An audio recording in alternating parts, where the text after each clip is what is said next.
So in today's class, we will be learning about all journal entries pertaining to GST. तो हम लोग ने ना 10th स्टैंडर्ड में सीखा था What does GST stands for? GST stands for Goods and Service Tax. मतलब ये हमारे देश में इट वाज इंट्रोड्यूस। पहले बहुत सारा टैक्सेस हुआ करता था। पहले वैट होता था, वेल्थ टैक्स होता था, फिर बाद में सर्विस टैक्स होता था। तो ये सब को निकाल के अभी वो लोग ने एक ही टैक्स किया है, one nation one tax, that is GST, goods and service tax. Now if you remember something that you have learned in your 10th standard, तो आपको मालूम रहेगा ये जो GST है, this GST is further divided into two parts, that is CGST and SGST. CGST stands for Central Goods and Service Tax and SGST stands for State Goods and Service Tax. मतलब ये जो भी GST तुम जमा करेगा, ये central government को भी मिलेगा एंड स्टेट गवर्नमेंट को भी मिलेगा। सर कितना कितना मिलता है? Let us take an example. Suppose मैं आपको बोलता हूँ GST का रेट इज 10%, तो CGST will be 5%, SGST will be 5%। अगर मैं आपको बोलता हूँ GST का rate is 9%, this is just an example, तो CGST will be 4.5%, SGST will be 4.5%। अगर मैं आपको बोलता हूँ GST का रेट इज 28%, तो my CGST will be 14% and my SGST will be 14%। तो इन अ वे सर आप बोलना क्या चाह रहे हो? मैं बोलना ये चाह रहा हूँ कि जो भी तुम्हारा GST का वैल्यू रहेगा, CGST एंड SGST उसका क्या रहता है? हाफ रहता है, half. And CGST and SGST will always be equal. मतलब अगर ये 5% है, दिस विल ऑल्सो बी 5%। ये 4.5% है, तो दिस विल ऑल्सो बी 4.5%। ये 14% है, तो दिस विल ऑल्सो बी 14%। ये विल ऑलवेज रिमेन सेम। तो सर इसका जर्नल एंट्री में कैसे आएगा? ठीक है, let us take an example. मैं यहाँ पर एक क्वेश्चन लिखता हूँ, सब लोग जरा ध्यान से पढ़ना। देखो ये क्या बोल रहा हूँ मैं, यहाँ पर मैं बता रहा हूँ, purchase goods of ₹1 lakh at 10% GST। तो नाउ माय डियर स्टूडेंट्स, जब भी वो लोग ऐसे आपको देंगे ना, तो first we will prepare a working note. अभी जब हम गुड्स खरीद रहे हैं तो हमको GST का भी पैसा उनको देना पड़ेगा। तो हम लोग यहाँ पर लिख सकते हैं what is the value of goods. तो value of good that I am purchasing is 1 lakh rupees, उसमें लगेगा मेरा GST। Now this GST will be broken into two part. तो मैं लिखूंगा यहाँ पर 5% CGST प्लस 5% SGST। तो 5% of 1 lakh gives me 5,000 and 5% of 1 lakh again gives me 5,000. So the total amount, ठीक है, total amount that I will be paying is 1,10,000 rupees। आप बोलोगे सर ये मतलब ऐसे अलग अलग क्यों किया हमने? क्योंकि जब भी आपका GST का बिल बनता है ना, वो GST का बिल ऐसा कभी भी टोटल GST में नहीं आता है, उसमें ऐसा सेग्रीगेशन रहता है। और आपका बिल ऐसे ही बनेगा, value of good is 1 lakh, उसमें GST CGST 5,000 एंड SGST 5,000, ऐसा करके बनता है। तो since I am purchasing the goods, मेरे को ये अमाउंट पे करना पड़ता है, तो it is expense for me. तो मेरा entry will be purchases account will be debited by ₹1 lakh. फिर ये मैं गुड्स खरीद रहा हूँ ना, तो goods are coming into the business, तो यहाँ पर मैं लिखूंगा input CGST account debit and value will be ये जो 5,000 इसके सामने, दैट इज 5,000। फिर मैं लिखूंगा input SGST account debit, that will again be 5,000। Two, यहाँ पर देखो कुछ पार्टी का नाम नहीं दिया है, परचेज गुड्स बोला है, तो इसका मतलब मैंने कैश में पेमेंट कर दिया है, because there is no name of the party mentioned in this question. तो यहाँ पर मैं लिखूंगा to cash account and the total amount that I will end up paying is 1,10,000 rupees. So this is how my journal entry will be made. तो journal entry में पहले purchases में I will write the value of the goods that I am purchasing। ये input क्यों आया? Input इसलिए आया because sir I am purchasing the goods. तो अगर सपोज मैं आपको इसी एग्जांपल को है ना थोड़ा चेंज करके अगर मैं आपको बोलता हूँ, सपोज ये सेम टाइप का इसमें ना रेड कलर में मैं लिखता हूँ, मैं आपको बोलता हूँ सोल्ड गुड्स। अगर सर आपने बोला sold goods of ₹1 lakh at 10% GST, अगर ऐसा है तो क्या करने का? अगेन सेम, अपना working note will remain same. वहां पर हम लोग पहले लिखेंगे value of goods. Value of goods is ₹1 lakh. उसमें लगेगा 5% CGST, फिर उसमें लगेगा 5% SGST। तो दोनों का 5% मतलब इसका 5,000, इसका 5,000। तो total amount that I will receive is ₹1,10,000। So मेरा journal entry will be, since I am selling the goods, cash comes into the business, तो cash account will be debited by ₹1,10,000 because this is the total amount that I will receive to sales account. कितना value का मैंने goods बेचा है? Goods बेचा है मैंने ₹1,00,000 का।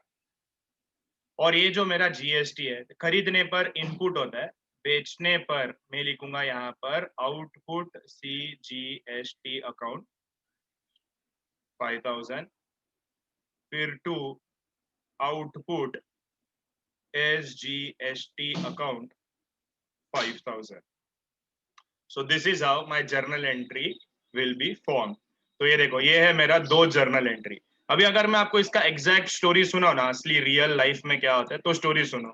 देखो क्या होता है, जब मैं एक बिजनेसमैन है ना, तो जब भी मैं गुड्स सेल करता हूँ, तो ये देखो गुड्स सेल करने पर ये ₹10,000 है ना, मैंने जमा कर लिया। मैंने ना पब्लिक से पैसा लेके अपने पास रखा, तो ₹10,000 मेरे पास बाकी है जो मुझे गवर्नमेंट को पे करना है। ये ₹10,000 मुझे गवर्नमेंट को देना है। लेकिन गवर्नमेंट क्या बोलता है, जब आप गुड्स खरीदते हो ना, उस टाइम पे आपने जितना भी GST भरा है वो उसमें से माइनस करो। कितना GST मैंने भरा था? मैंने भरा था टोटल 10,000 GST। तो मेरे को गवर्नमेंट को देना था 10,000, लेकिन उसमें से 10,000 मैंने ऑलरेडी पे कर दिया, तो मैं गवर्नमेंट को कुछ भी नहीं दूंगा। अभी आप बोलोगे सर ये क्या है? अगर आपको याद रहेगा, अगर थोड़ा बहुत याद रहेगा, अभी अभी 10th स्टैंडर्ड लिख के तुम लोग आया है, तो 10th स्टैंडर्ड में ना देयर वाज अ फॉर्मूला, जो तुमको फॉर्मूला टाइप में ना लोग क्लासेस में जब सीखा जाता, जिसमें लोग बोलता था GST पेएबल। तो GST पेएबल वॉज, क्या फॉर्मूला था मालूम है क्या? GST पेएबल अगर आपको याद रहेगा तो it was output GST minus input tax credit, ITC बोलते थे उसे। तो आउटपुट GST मतलब ये देखो ₹10,000, तो ₹10,000, एंड इनपुट टैक्स क्रेडिट मतलब ये इनपुट GST, दैट इज ₹10,000। तो total amount that I need to pay to the government is ₹0। This is how it is done.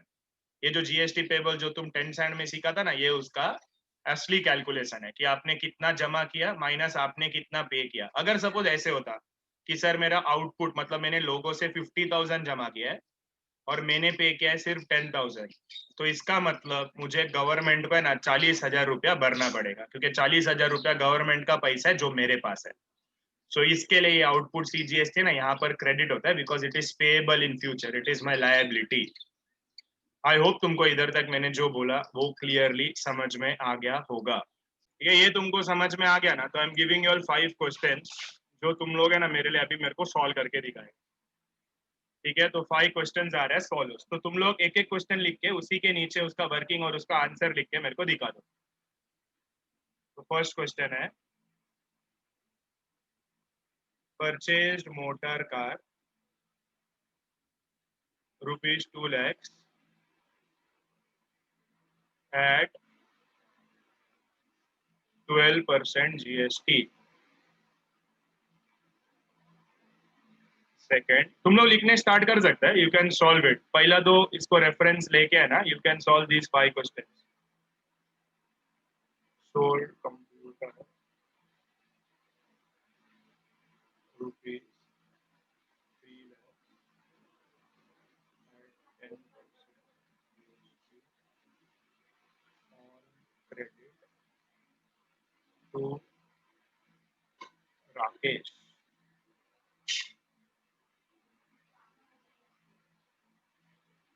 Purchase goods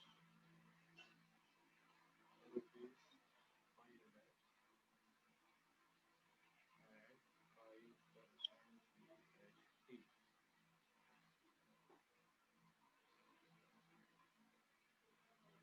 Sold goods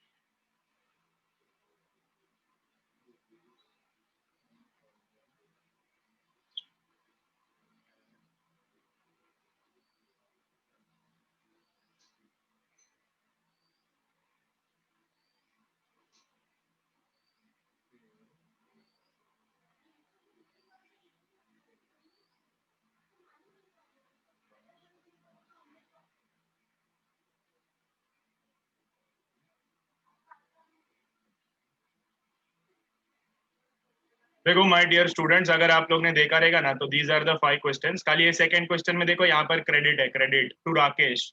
तो क्या change होगा, जिधर कैश लिखता था ना हम लोग, वहां पर नाम आएगा राकेश।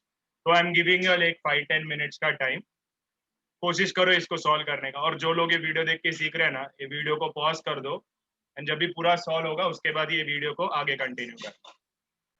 ठीक है, आई होप तुम लोग ने ना इसको सॉल्व कर दिया रहेगा। तो लेट अस डिस्कस। मैं आप लोग के लिए यहाँ पर कैलकुलेशंस कर देता हूँ नीचे। ठीक है, सबके लिए सेम वर्किंग नोट में रखता हूँ, क्योंकि वर्किंग नोट तो हमेशा सेम ही होता है, इसका कुछ अलग नहीं रहता है। पहला तो हमेशा रहेगा तुम्हारा वैल्यू, फिर उसमें होगा ऐड तुम्हारा CGST, फिर होगा तुम्हारा ऐड SGST। ठीक है, तो मैं अलग अलग, एंड फिर तुमको मिलेगा टोटल वैल्यू, टोटल वैल्यू। तो हम लोग देखते हैं जरा केस नंबर 1। तो केस नंबर 1 में value of goods is 2 lakh rupees, CGST will be 6%, 6% of 2 lakhs, क्या वैल्यू आया बताओ? 12,000। 12,000, 12,000, 12,000। तो टोटल वैल्यू विल बी 2,24,000। इसका जर्नल एंट्री क्या आएगा? इसका जर्नल एंट्री आएगा, इसका जर्नल एंट्री आएगा तुम्हारा motor car account debit. Motor car account debit 2 मैं lakhs। बोलता हूँ, तुम लोग चेक कर लेना। Motor car account debit 2 lakhs, input CGST account debit 12,000, input SGST account debit 12,000, to cash account 2,24,000। आया सबको राइट है? Good. Yes sir, yes sir. Second वाला देखते हैं। सोल्ड कंप्यूटर ऑफ 3 lakhs, तो value of computer is 3 lakhs at 10% GST on credit to Rakesh, credit में। Okay, तो 10% है मतलब 5% रहेगा, तो 5% विल कम टू 15,000। ये 5% आएगा 15,000। तो total amount that is receivable from Rakesh is 3,30,000।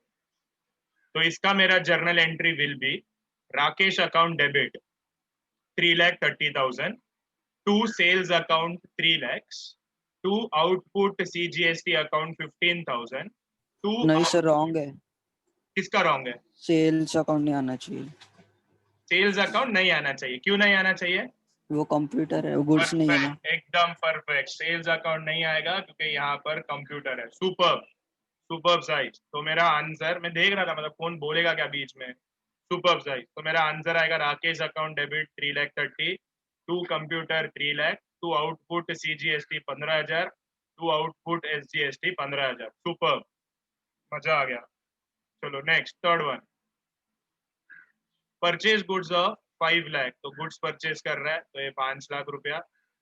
GST is 5%, 5 lakh का 5% इज 25,000, तो उसका आधा आधा करेंगे हम लोग, तो 12,500, 12,500। तो टोटल वैल्यू विल बी 5,25,000। तो इसका मेरा आएगा, देखो परचेज गुड्स, गुड्स है यहाँ पर गुड्स, तो मेरा एंट्री आएगा purchases account debit 5 lakhs, input CGST account debit 12,500, input SGST account debit 12,500, to cash account 5,25,000। Easy. चलो नेक्स्ट वाला, sum number 4। Sold goods of 10,000, तो मेरा value of goods is 10,000, 5% GST is 500 रुपया, तो 500 का आधा इज 250, 250। तो टोटल वैल्यू आएगा 10,500।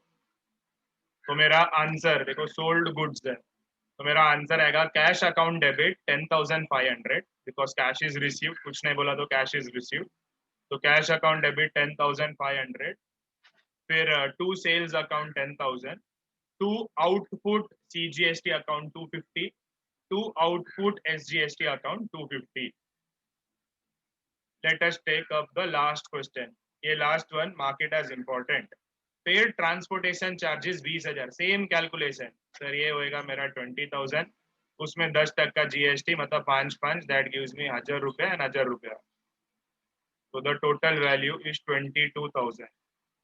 तो सर इसका जर्नल एंट्री क्या आएगा, इसका जर्नल एंट्री आएगा ट्रांसपोर्टेशन चार्जेस अकाउंट डेबिट 20,000 रुपया,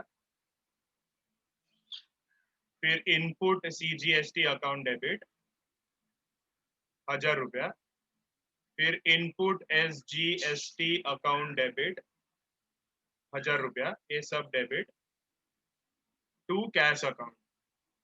टोटल तुमने कितना कैश पे किया, 22,000 रुपीज। विद दिस ये हो गया मेरा पांचों का पांचों सम ऑन द सेम पेज। अभी मेरे को बताओ माय डियर स्टूडेंट्स, कितने लोग को इसका आंसर राइट आया। ठीक है, आई होप आप लोग ने इसको करेक्टली सॉल्व किया होगा। अगर आप लोग ने करेक्टली सॉल्व किया ना, definitely right in the comment section कि तुम्हारा सब राइट है, जितना भी राइट है। सर 4 राइट आया, 3 राइट आया, 2 राइट आया, वो जरा लिख लो so that I will be in a position to understand कि आप लोग ने कितना करेक्ट किया है। ठीक है, रॉन्ग हुआ तो भी it's okay. The main motive of making this video कि आपको ये समझ में आ जाए।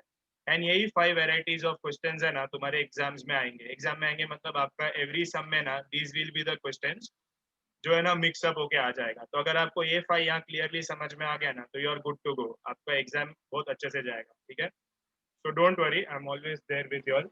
कुछ भी डाउट रहेगा you can definitely ask it in your next class. कभी भी कुछ भी डाउट रहेगा ना, बिल्कुल चिंता मत करो, आई एम ऑलवेज देयर। ठीक है, चलो fine, thank you, God bless you.